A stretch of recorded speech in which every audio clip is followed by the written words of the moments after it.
स्वागत है India plus news के स्पेशल प्रोग्राम जीवन परिचय के इस एपिसोड में एक बार फिर से सभी दर्शकों का जीवन परिचय के इस एपिसोड में आज हमारे साथ एक ऐसे जनप्रतिनिधि, एक ऐसे युवा चेहरा, एक ऐसे विधायक मौजूद हैं जिन्हें सियासत तो विरासत में मिली है, लेकिन वो किस तरह से उसे निभा रहे हैं, किस तरह से जनता की समस्या का वो समाधान कर रहे हैं, किस तरह का संघर्ष इनके जीवन में है, वो तमाम चीजें आज हम इनसे जानने की, समझने की कोशिश करेंगे।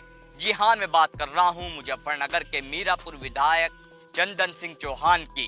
तो आइए सबसे पहले हम आपको दिखाते हैं कि जो तस्वीरों में आपको बड़ी सी बिल्डिंग नजर आ रही है, इसी बिल्डिंग में, इसी आशियाने में चंदन सिंह चौहान रहते हैं। यहीं पर इनका जन्म हुआ है। ये तस्वीरों में जो आपको बड़ा सा मकान दिख रहा है, जो इनके क्षेत्र की जो जनता है वो जानना चाहती है किस तरह के आवास में किस तरह की चीजें इनके जीवन में है, वो तमाम चीजें आज हम इनसे जानने की, समझने की कोशिश करेंगे। तो आइए बिना किसी देरी के चलते हैं चंदन सिंह चौहान जी के पास। जीवन परिचय के इस एपिसोड में हमारे साथ मौजूद हैं चंदन सिंह चौहान जी। इनसे इनके जीवन के बारे में बात करते हैं। विधायक जी, बहुत बहुत स्वागत है आपका इंडिया प्लस न्यूज के स्पेशल प्रोग्राम जीवन परिचय में। बहुत बहुत धन्यवाद तनवीर भाई, आपने अपनी बात रखने के लिए मुझे मंच दिया। आपके चैनल का मैं तहे दिल से धन्यवाद। विधायक जी, सबसे पहले हम आपके जीवन के बारे में जानना चाहेंगे। कहाँ पे विधायक जी का जन्म हुआ, कहाँ पर पढ़ाई हुई? देखिए, मेरे सौभाग्य परमात्मा की तरफ से मिला कि मैं स्वर्गीय बाबू नारायण सिंह जी के घर में मुझे जन्म परमात्मा ने दिया, जहाँ एक राजनीतिक और सामाजिक विरासत, बड़ी विरासत को हमेशा बचपन से देखने का मौका मिला। मेरा जन्म 1988 में जनपद मुजफ्फरनगर में हुआ। दुर्भाग्यवश मैं अपने स्वर्गीय बाबू नारायण सिंह, जो इस प्रदेश के उप मुख्यमंत्री भी रहे, उनके देहांत के बाद जन्म लिया। इसलिए मैं उनकी कार्यशैली और उनकी बातों को सुनता हुआ हमेशा बड़ा हूँ। और जो ज्ञान, शिक्षा हमेशा पूरा जो है, मेरी स्कूलिंग सब यहीं से हुई। कॉलेज लाइफ भी यहीं से ग्रेजुएट होके लॉ ग्रेजुएशन करी, वो भी जनपद मुजफ्फरनगर से। तो तमाम यहाँ गलियों में घूमते हुए, यहाँ की समस्याओं को जानते हुए, यहाँ के अच्छे बुरे समय को देखते हुए बड़े हो। विधायक जी, आपकी अगर बात की जाए तो अभी परिवार में कौन कौन मौजूद हैं, शादी कब हुई? देखिए, माता जी हैं, पहले पिताजी थे स्वर्गीय सांसद संजय चौहान जी, बिजनौर से सांसद रहे। मोरना विधानसभा होती थी, वहाँ से विधायक रहे। तो उनका देहांत दुर्भाग्यवश 2014 में हो गया था। उसके बाद फिलहाल अब माता जी हैं। अभी पीछे जो है दादी थी हमारी, उनका स्वर्गीय जगवती देवी, उनका देहांत हो गया। और उससे पहले अब मेरी जो है मैरिज सन 2010 में हुई थी। एक बेटी, एक बेटा है। मेरे छोटा भाई है सिद्धार्थ, उसकी शादी थी लास्ट ईयर। उसकी वाइफ है। सब हम एक संयुक्त परिवार में रहते हैं, जहाँ हमारे ताऊ जी हैं सुनील कुमार जी, वो भी रहते हैं, साथ रहते हैं। तो विधायक जी, परिवार की बात आपने बता दी, कौन कौन मौजूद हैं। आपके राजनीतिक सफर की अगर बात की जाए, गठबंधन के आप विधायक हैं, जयंत चौधरी आपको मासूम विधायक बोलते हैं। देखिए, राजनीति में पारिवारिक इतिहास मैंने बताया। स्वर्गीय बाबूजी सबसे पहले सन 61 में जिला पंचायत अध्यक्ष रहे। 74 में वो पहली बार विधायक बन के सहकारी और पशुपालन मंत्री भी रहे। उसके बाद 78 से 79 तक वो उप मुख्यमंत्री प्रदेश के रहे। और उसी राजनीतिक विरासत जो स्वर्गीय बाबूजी की थी, उसे कंटिन्यूटी में पिताजी लेके चले। सन 89 में सबसे पहले कादले चुनाव लड़े थे। 96 में मुजफ्फरनगर पार्लियामेंट का चुनाव लड़े थे। और जब भी 6 महीने के बाद मोरना विधानसभा से विधायक हो गए थे। उसके बाद जो है वो जिलाध्यक्ष रहे, राष्ट्रीय कार्यकारिणी में रहे। फिर 2009 में बिजनौर क्षेत्र की जनता ने उन्हें मौका दिया, तो जो सर्वोच्च सदन इस देश का है, वहाँ पे लोकसभा में जाके उन्होंने प्रतिनिधित्व करने का काम किया। तो उसी बड़ी राजनीतिक सामाजिक विरासत को मैं आगे लेके चला पिताजी के देहांत के बाद, जहाँ संघर्ष के समय में वहीं शुरुआत युवा राष्ट्रीय लोकदल के प्रदेश अध्यक्ष के रूप में करी। पहले उपाध्यक्ष, फिर प्रदेश अध्यक्ष। फिर चुनाव खतौली से भी लड़ा, वहाँ वहाँ सफलता हाथ नहीं लग पाई थी, पर वहाँ की जनता का धन्यवाद करता हूँ, बहुत मदद और प्यार देने का काम किया था। और अब जानते ही हैं आप, माननीय जयंत चौधरी जी, अखिलेश जी के आशीर्वाद से 2022 में मीरापुर विधानसभा का प्रतिनिधित्व करने का मौका मिला। और उसके बाद अब राजनीतिक सफर चलते हुए राष्ट्रीय अध्यक्ष की जिम्मेदारी, युवा राष्ट्रीय लोकदल पद की, वो माननीय जयंत चौधरी ने देने का काम करा। उसको ही पारिवारिक, सामाजिक और राजनीतिक जिम्मेदारियों को लेता हुआ मैं प्रयास कर रहा हूँ अपने क्षेत्र की, अपने इलाके की जनता की सेवा करने का। विधायक जी, आपके पिताजी जो हैं बिजनौर लोकसभा से सांसद रहे हैं, उनके कार्यकाल की जिस तरह से लोग प्रशंसा करते हैं, लोग आज भी लोगों के दिलों में वो बसते हैं। आपको कहीं ना कहीं उस नज़र से अब जनता देखती है, तो जनता को किस तरह से जो आपके पिताजी के समय में उनको चीज़ें मिलती थी। देखिए, मैंने बताया भी, मैं सौभाग्यशाली हूँ, मुझे इस घर में जन्म मिला और कड़ी मेहनत में तपते हुए अपने पिता को लोगों की समस्याओं को निवारण करने के लिए उनको मेहनत करके अपने क्षेत्र में कैसे सर्वोच्च क्षेत्र बनाने के लिए प्रयासरत रहते थे, कैसे झगड़े और फसाद ना हो उसके लिए प्रयासरत रहते थे, कैसे अपने लोगों की उन्नति हो, शांति हो क्षेत्र में, उसके लिए प्रयासरत रहते थे, वो देखता हुआ मैं बड़ा हुआ। तो वही उम्मीदें क्षेत्र की जनता को अब हमसे है कि वो क्षेत्र में विकास हो, शांति हो और तरक्की हो। उसी को लगातार लगते हुए मैं आवाज़ बुलंद करने का काम कर रहा हूँ। और चाहे उसमें हमारे मोरना शुगर मिल के विस्तारीकरण की लड़ाई हो, अपने क्षेत्र में बेहतर रोजगार व्यवस्था करने के लिए नौजवानों के लिए प्रयास हो, और प्रदेश में संगठनात्मक रूप से प्रत्येक बूथ तक युवाओं को जोड़ने के लिए, उसके लिए लगातार प्रयास हम कर रहे हैं। मुझे पूरा भरोसा है कि क्षेत्र की जनता का विश्वास पे खरा उतरने का प्रयास में मुझे सहयोग मिलता रहेगा। और आने वाले समय में जो चैलेंज जनता मुझे देगी उनके विकास के लिए, उसमें मैं अपनी खून पसीने से सींच के उसे पूरा करने का प्रयास करूँ।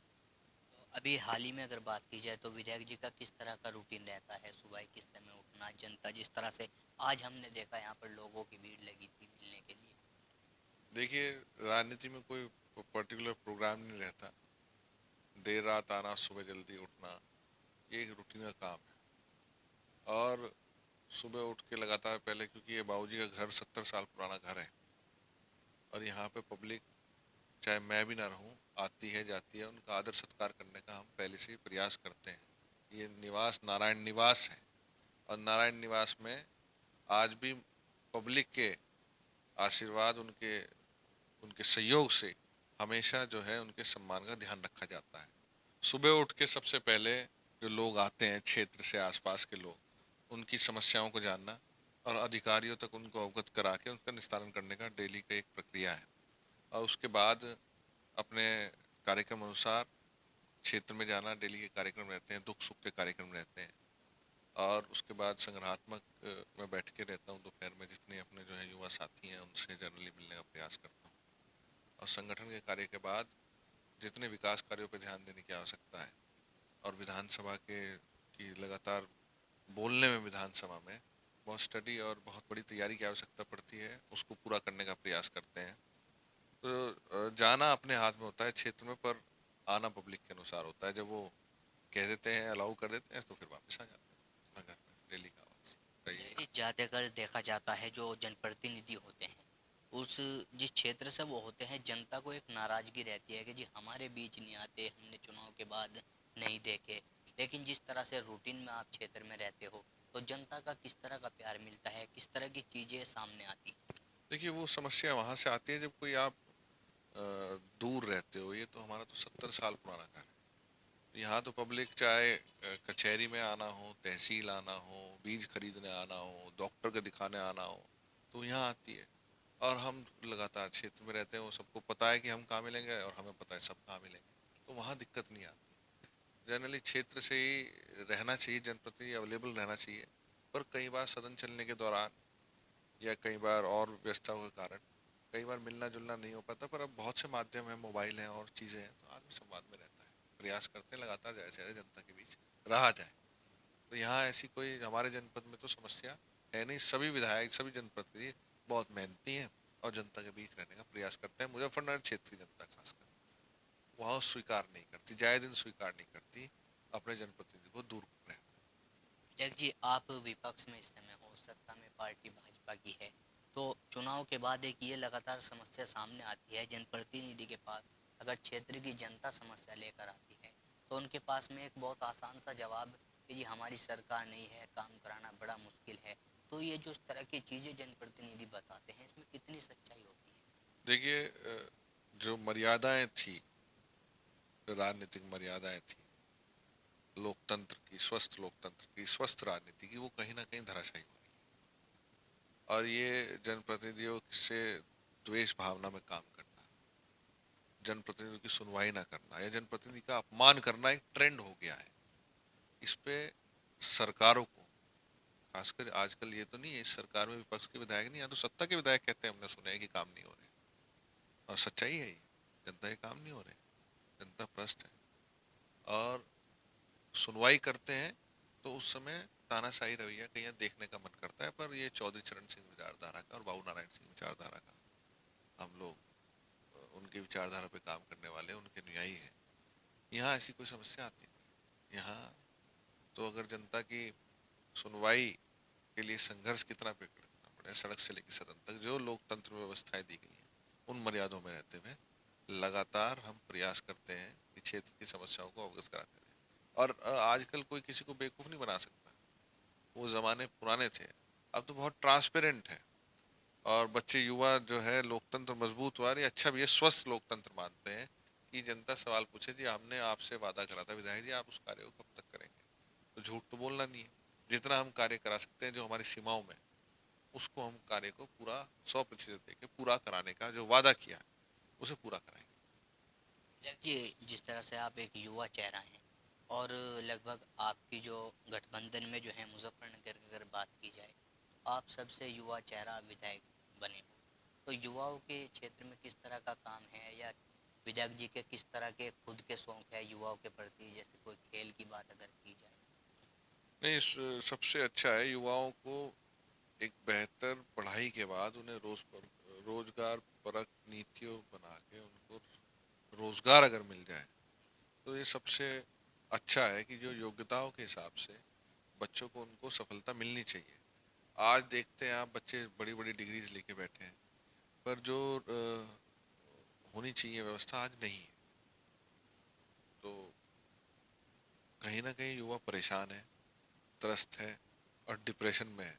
मैं आपके चैनल के माध्यम से सबसे ये कहना चाहूँगा कि संघर्ष के रास्ते को नहीं छोड़ना चाहिए, उम्मीद को नहीं छोड़ना चाहिए, और एक सामाजिक तौर पे खेल कूद में आप अपनी हॉबीज में ज़रूर ध्यान करें, पर एक रूप से राजनीतिक आपको स्टडीज़ भी करनी पड़ेगी कि आपके भविष्य में आने वाले आपको नेताओं को सुनना पड़ेगा, आपके लिए प्रोग्राम्स कौन से अच्छे बता रही हैं, कौन सी पार्टीज अच्छी बना रही है, उन पे अगर निगाह रखेंगे तो आप अपने भविष्य को बेहतर बना सकते हैं।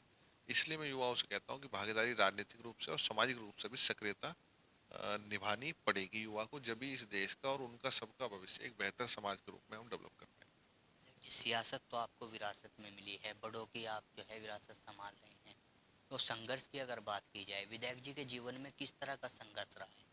देखिए, सबसे बड़ा आराम जीवन में जब रहता है जब माँ बाप होते हैं, और जब पिता का साया उठ जाता है तो शायद सबसे कठिन समय होता है जीवन का।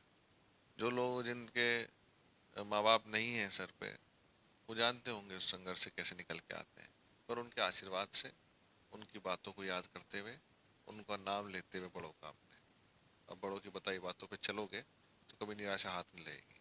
तो तो संघर्ष के आदि लोग हैं हम।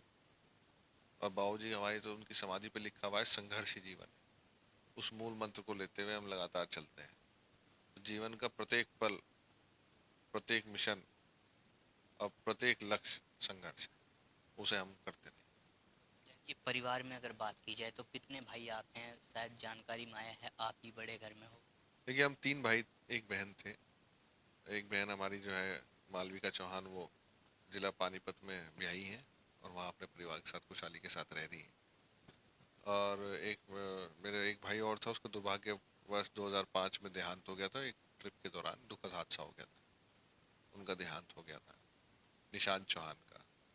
और सिद्धार्थ मेरा छोटा भाई है, वो हाई कोर्ट में अभी फ़िलहाल दिल्ली प्रैक्टिस कर रहा है, वो भी लॉयर है। तो अभी हम सब भाई बहन जो है एक संयुक्त परिवार के रूप में रहते हैं, और सब जो है प्रयास करते हैं कि अपने बड़ों के कम से कम अगर नाम को बढ़ाए ना, तो कम से कम करने का काम ना करें, घटाए ना, या किसी कोई बात ना तो विजय जी, जिस तरह से घर में आप बड़े हो तो परिवार की भी जिम्मेदारी सर पे रहती है, और राजनीतिक सफर में जिस तरह से समय निकाल कर परिवार को टाइम देते हैं, तो किस तरह से क्या विधायक जी परिवार को भी समय दे पाते हैं? करें। सामाजिक जीवन में, राजनीतिक जीवन में आपका जीवन जनता के लिए होता है। पहली प्रायोरिटी, अगर कोई घर पे आया बैठा है, तो अगर आपका बच्चा भी बीमार है, तो पहले आप अपने किए हुए वादे को और ली हुई शपथ का ध्यान रखना पड़ता है। तो उसका प्रयास करते हैं, पब्लिक में हम लगातार रहते हैं, और परिवार को निश्चित रूप से जो पहले समय दिया जाता था उतना नहीं दे पाते, पर वो नहीं, वो स्वीकार है, परिवार को भी स्वीकार है। और मेरी वाइफ का भी सपोर्ट मिलता है, वो काफ़ी जो है इंडिपेंडेंटली स्ट्रांग है, वो अपना जो है याशिका वो संभाल लेती है सब चीज़ों को, मेरे पीछे भी। और उस चीज़ों की ऐसी विशेष यहाँ कोई समस्या है नहीं। विजय जी, अगर बात की जाए आपके बारे में, इस तरह की प्रतिक्रियाएं लगातार सामने आती है, उसके बाद से ये प्रतिक्रियाएं बढ़ती जा रही हैं जब से राष्ट्रीय लोकदल ने आपको युवा का राष्ट्रीय अध्यक्ष बनाया है। तो लोगों का कहना है कि विधायक जी नेता समाजवादी के हैं और राष्ट्रीय अध्यक्ष लोकदल के हैं, और अखिलेश यादव की बात की जाए या जयंत चौधरी की, बहुत नज़दीकी संबंध आपके हैं। देखिए, हम सब, चाहे माननीय मुलायम सिंह जी से, चाहे स्वर्गीय चौधरी अजीत सिंह जी से, चाहे स्वर्गीय बाबू नारायण सिंह जी थे, सब चौधरी चरण सिंह वादी लोग हैं, और उन्हीं विचारधारा। आज के टाइम में हम सब का लक्ष्य एक है। माननीय अखिलेश जी, माननीय जयंत जी, और अब माननीय चंद्रशेखर जी भी, अम्बेडकरवादी लोग, लोहियावादी लोग, चरण सिंह वादी लोग मिलकर इस तानाशाही सरकार के खिलाफ खड़े। मेरा व्यक्तिगत रूप से, मैं बहुत छोटा व्यक्ति हूँ इस बात को कहने के लिए, समझने के लिए। मैं उस यज्ञ में एक अपनी तरफ से आहुति हमेशा मेरी तरफ से दी जाती है, जहाँ इन ऐसी फिरकाप्रस्त ताकतों को रोकने के लिए देश में जो भी त्याग करना पड़े, जो भी संघर्ष और नया कोई एक्सपेरिमेंट करना पड़े, मैं हम मेरा योगदान हमेशा साथ रहेगा। हम सब लोग इस देश की धरोहर को, इस विरासत को बचाने की लड़ाई में सब साथ मिलकर लड़ेंगे। और आज की तारीख में तो गठबंधन है, और उसमें साथ मिलके सब पार्टी को मजबूत करके और एक बेहतर रिजल्ट आने वाले भविष्य में देने का काम कर रहे जी, आपके कार्यकाल की अगर बात की जाए तो लगभग 1 साल से ज़्यादा का समय हो गया है। तो क्षेत्र की जनता को अब तक क्या वो चीज़ें आप दे पाए हैं जो वादे हुए थे, कितने खरे उतर पाए हैं? हैं। देखिए, क्षेत्र की जनता ने हमारे से ये वादा लिया था कि जब इस मोड़ना शुगर मिल के विस्तारीकरण को बेटा करा दें, उसके संघर्ष में लगातार हम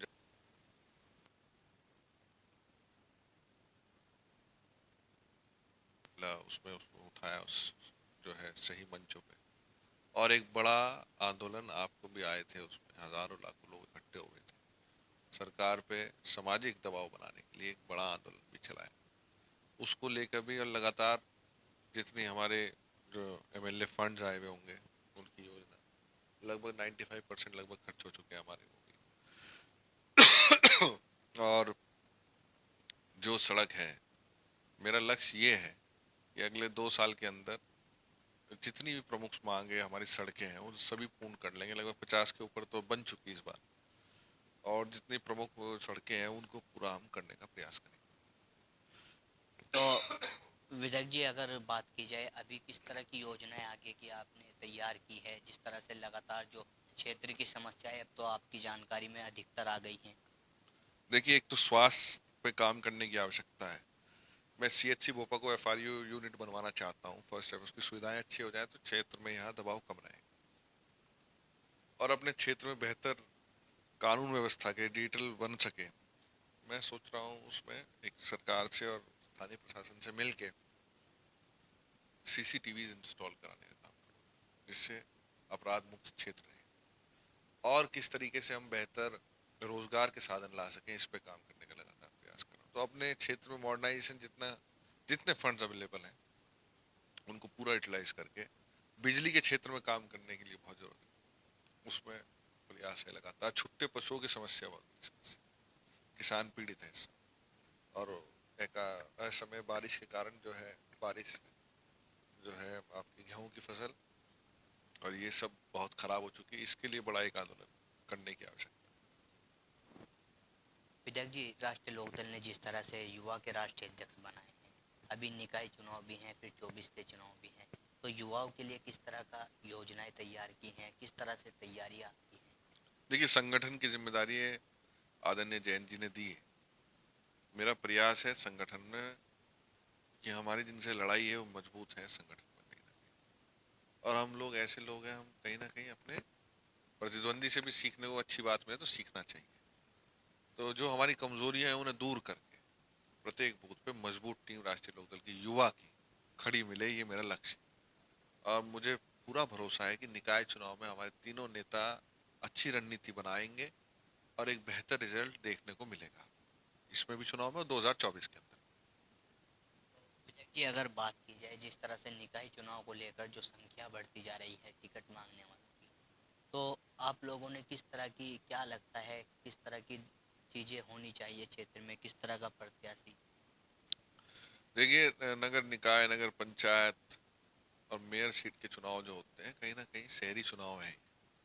और इनमें जब तक शहर की मुख्य समस्याएं जैसे आज भी पानी भरने की, छुट्टे पशुओं की, सफाई की, बेहतर बिजली और सड़कों की व्यवस्था के लिए अगर हम नहीं कर पाए तो कहीं ना कहीं जो स्मार्ट सिटीज और स्मार्ट इंडिया बनाने का लक्ष्य है वो उससे प्राप्त नहीं कर पाएंगे। तो मेरा कहना ये है, नगर निकाय, नगर पंचायत चुनाव को हर पार्टी को बड़ी सीरियसली लेना चाहिए और यहाँ के क्षेत्र की जनता के बेहतर भविष्य के लिए सही प्रत्याशी का चुनाव हो, जो पढ़ा लिखा हो, शिक्षित हो, एक्सपोजर हो जैसे, और वो विकास में दखल देके अपने लिए, अपनी जनता के हकों की लड़ाई लड़ सके, उसके लिए काम कर सके। ऐसे व्यक्ति का चुनाव पब्लिक को करना चाहिए। तो बड़ी लिस्ट हमारे पास है, बड़े योग्य कैंडिडेट्स की लिस्ट आ रही है और हमारे नेता जो कमेटीज हैं और जो समन्वय समितिज हैं वो बैठ के अच्छे प्रत्याशी का चुनाव करेंगी प्रत्येक सीट पे, जो आने वाले समय में एक बेहतर रिजल्ट प्रत्येक जो है पंचायत और पालिका में देने का काम करें। विधायक जी, 2024 के चुनाव को लेकर क्षेत्र बिजनौर लोकसभा में चर्चाएं हैं। जनता का कहना है कि हमने संजय चौहान जी का कार्यकाल देखा है और लोग कहीं ना कहीं आपका जिक्र वहाँ पर कर रहे हैं, तो क्या चंदन चौहान जी की कोई तैयारी है? देखिए, तैयारी की फिर वही बात आती है। तैयारी तो उसे करनी पड़ती है जो कहीं, यहाँ तो रोज की तैयारी रहती है। जब हम ठिए की राजनीति करने वाले लोग हैं, हमारे क्षेत्र की जनता को हुक्कों की और चबूतरे की राजनीति करनी है, वही चबूतरा बाबू नारायण सिंह जी का हमेशा सजा रहता है उनके आशीर्वाद से और इस क्षेत्र की जनता के आशीर्वाद से। तैयारी की कोई विशेष की आवश्यकता नहीं है। मैं एक पार्टी का छोटा सा सिपाही हूँ। जो लक्ष्य मुझे पार्टी देती है मैं उसमें 100% दे के उसे सफलता से पूरा कैसे करा जाए इसका प्रयास करता हूँ हमेशा। तो जो निर्णय जनता का होगा, जो मेरे शीर्ष नेताओं का होगा, वो स्वीकार्य होगा। और आज की तारीख में मुझे विधानसभा मीरापुर की जिम्मेदारी माने मेरे नेताओं ने और क्षेत्र की जनता ने दी है और मैं उसमें विकास की खुशबू फैलाने की कोशिश कर रहा हूँ। मुझे पूरा विश्वास है कि वहाँ का आशीर्वाद ही आगे चल के जो है सेवा करने का मौका मिलता रहे। विधायक जी, अगर मौका आपको मिलता है तो बिजनौर लोकसभा की जो जनता है उसके सामने एक बड़ी समस्या है, वो अपने सांसद को देखने के लिए तक तरस रही है, तो क्या किस तरह की चीज़ें होंगी अगर आपको मौका मिलता है? मैंने आपको पहले ही बताया, यहाँ तो ठिए की राजनीति है। हमारे घर में लगभग 70 साल पुराना ये आवास, ये ठिया पब्लिक का है, यहीं के लोगों का है और लगातार पब्लिक आती जाती और रहती आई है। तो ऐसी विशेष समस्या हमारे लिए तो नहीं आई कभी भी पहले। और यहाँ के जो जो निवासी नेतागण हैं उनको नहीं आती। पर हाँ, अगर बाहर से कोई आता है तो हाँ, निश्चित रूप से कई बार जो है मुश्किल होता है कोऑर्डिनेशन करने में। और क्षेत्र की जनता चाहती है कि उनका जनप्रतिनिधि उनके बीच रहे और ये शायद गलत भी नहीं है। क्षेत्र की जनता को ऐसी समस्याएं आती रहती हैं जहाँ जनप्रतिनिधि की हेल्प से उनके जीवन में बड़ा बदलाव आता है। तो ये न्याय संगत मांग है और इसमें कोई बुराई नहीं कि क्षेत्र के बीच में रहना चाहिए। और मेरा भी लगातार प्रयास रहता है कि जो सूचना जो जहाँ से आए उसमें जल्द से जल्द पहुँच के उसका निस्तारण करा जाए। जनता एक चीज़ और जानना चाहती है, जनता के द्वारा हमें मैसेज आते हैं तो हम सामने से क्लियर कर लेते हैं। आपके बारे में इस तरह की चीज़ें चलती हैं कि जी जो चंदन सिंह चौहान जी हैं, बड़े घराने से हैं, बड़े बिजनेस हैं, बहुत सारे बड़ी बड़ी चीज़ें हैं। तो जनता के लिए ये भी आप बताएं कि किस तरह की चीज़ें आप। नहीं, ये सूचना आपके पास गलत है। और जो मैं बड़े घराने में तो पैदा हो गया, वो मेरे हाथ में नहीं था, वो परमात्मा ने और कोई उनके आशीर्वाद से बाबू नारायण सिंह जी के घर में पैदा हो गया। राजनीतिक विसादत बड़ी है, पढ़ाई लिखाई बड़ी है, पढ़ाई लिखाई बड़ी है, क्योंकि वो भी लॉ ग्रेजुएट थे, पिताजी भी लॉ ग्रेजुएट हैं, मैं भी हूँ, मेरी वाइफ भी है, मेरा भाई भी है, मेरे भाई की वाइफ भी, सब लॉ ग्रेजुएट्स हैं। और शिक्षा और मेहनत, उसको मिला के उसमें बड़ाई कह सकते हैं आप, वरना व्यापार तो नहीं है। हाँ, बड़ों की दी हुई ज़मीन है, और उसमें आज भी मैं खेती किसानी खुद ही करता हूँ, और उसी के लालन पालन से, उन्हीं के आशीर्वाद से लालन पालन है। फैक्ट्री या और कोई साधन मैं डेवलप नहीं कर पाया, ये मेरी फेलियर है, मेरे पिताजी की फेलियर है कि कोई हम इतने पदों पे रहे। ये लोग कहते हैं, चर्चा का विषय रहता है कि बाबूजी उप मुख्यमंत्री भी रहे, तुम्हारे पिताजी सांसद विधायक भी रहे, तुम भी विधायक हो गए, एक फैक्ट्री नहीं लगा पाए। तो हाँ, ये फेलियर है, मैं फेल मानता हूँ अपने आप को। जनता जो आपकी पार्टी के युवा होते हैं, जो कार्यकर्ता होते हैं, जब आपका टिकट हुआ उस समय भी ये चीज़ें हमारे सामने आई, उसके बाद भी लगातार सामने आती हैं कि इनके दादाजी उप मुख्यमंत्री थे, इसलिए इनको जो है पार्टी इतना सम्मान दे रही है, हम कार्यकर्ता इतने समय से मेहनत करते हैं, हमको सम्मान नहीं दिया जाता है। हाँ, कहीं ना कहीं मैं मानता हूँ कि बाबूजी ने बहुत मेहनत करी, और बाबूजी की मेहनत को, पिताजी की मेहनत को वरीयता दी जाती है। और इसमें मैं भी प्रयास करता हूँ कि उसी वरीयता में उनके नाम कुछ, क्योंकि जब आप राजनीति में आते हैं तो आपके जो है त्याग भी उतने करने पड़ते हैं।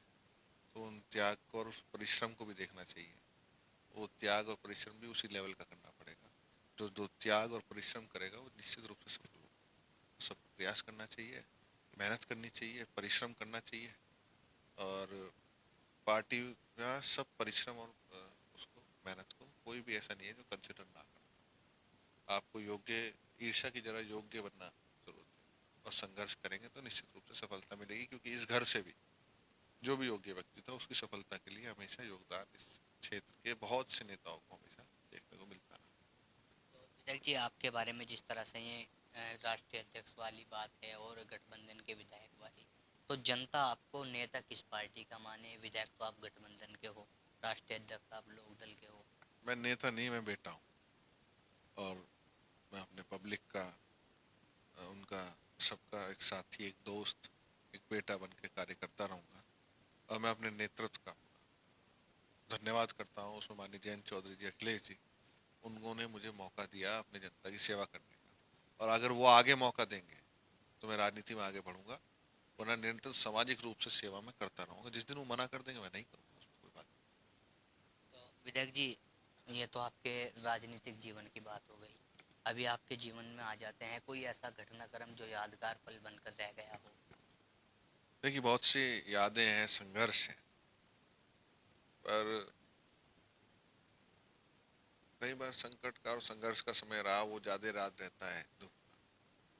बड़ी खुशी गम इस घर में जब से आया हूँ, बहुत से पल हैं, अच्छे सुखद पल भी हैं तो दुखद पल भी हैं।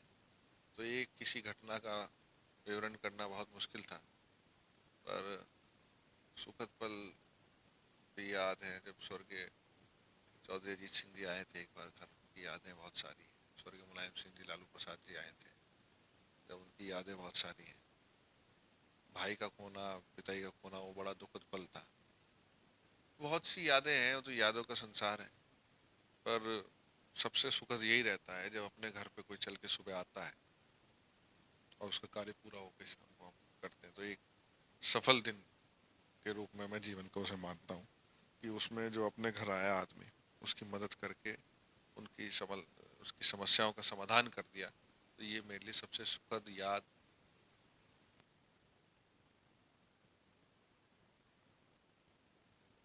बिजनौर लोकसभा में हैं, तो आप बिजनौर की जनता के लिए कोई मैसेज देना चाहोगे हमारे माध्यम से? मैं हमेशा बिजनौर नहीं, पूरे जनपद और जो बाबूजी पिताजी से जुड़े, हमारी पार्टी से जुड़े लोग, और चाहे पार्टी के लोग भी नहीं, उनकी सेवा के लिए हमेशा तत्पर रहता हूँ। और जिस योग्य में उन्होंने बनाया मुझे, ये घर बाबू नारायण सिंह जी के हमेशा उनके लिए खुले हैं। और अगर मुझे कोई भी उनके लिए संघर्ष करना पड़े, कोई उनके लिए जब भी वो आवाज़ देंगे, हमेशा उनके लिए खड़ा मैं मिलूँगा, ये मैं हमेशा प्रयास करता हूँ। और मुझे उम्मीद है कि उनका प्यार आशीर्वाद इसी तरीके से बना रहे। हमारे माध्यम से आप अपने राष्ट्रीय नेताओं को, जो पार्टी के कार्यकर्ता हैं गठबंधन के, कोई मैसेज, कोई संदेश? सबका बहुत बहुत धन्यवाद मुझ पर विश्वास करने के लिए। वो भी अपना प्यार और आशीर्वाद हमेशा बनाए रहे। मेरे लिए सबसे बड़ी उपलब्धि और सबसे बड़ी संपत्ति मेरे लिए ये, मेरे नेता मेरे पर विश्वास बनाए रखे हैं और मेरे पब्लिक की मैं सेवा करता रहूँ, यही मेरे लिए सौभाग्य की बात। बहुत इंडिया टीवी आपका चैनल का बहुत बहुत धन्यवाद करता हूँ। तनवीर भाई, आपकी पूरी टीम का धन्यवाद करता हूँ कि वो इस तरह के प्रोग्राम्स ला के जो है जनता और अपने नेता के बीच का एक जो गैप है उसे दूर करने का आप काम करते हैं। मैं आपकी टीम की भी प्रशंसा करना चाहता हूँ। बहुत बहुत धन्यवाद। जीवन परिचय के इस एपिसोड में आज हमारे साथ मौजूद थे मुजफ्फरनगर की मीरापुर विधानसभा से विधायक चंदन सिंह चौहान, जिन्हें सियासत तो विरासत में मिली है, लेकिन वो अपने बड़ों के कदमों पर चलकर जिस तरह से उसे बाखूबी से निभा रहे हैं, आगे भी आने वाले टाइम में देखने वाली बात होगी ये सफ़र किस तरह से, कितना लंबा चंदन सिंह चौहान का चलने वाला है। इंडिया प्लस न्यूज़ के स्पेशल प्रोग्राम जीवन परिचय के एपिसोड में फिर किसी और जनप्रतिनिधि को हम आपके सामने लेकर आएंगे और आपसे जुड़े सवाल उनसे पूछकर आपको दिखाएंगे। मैं अपने सहयोगी सुधीर चौधरी के साथ Tanveer Malik, India plus news, Muzaffarnagar. India plus news, सिर्फ वही जो सही।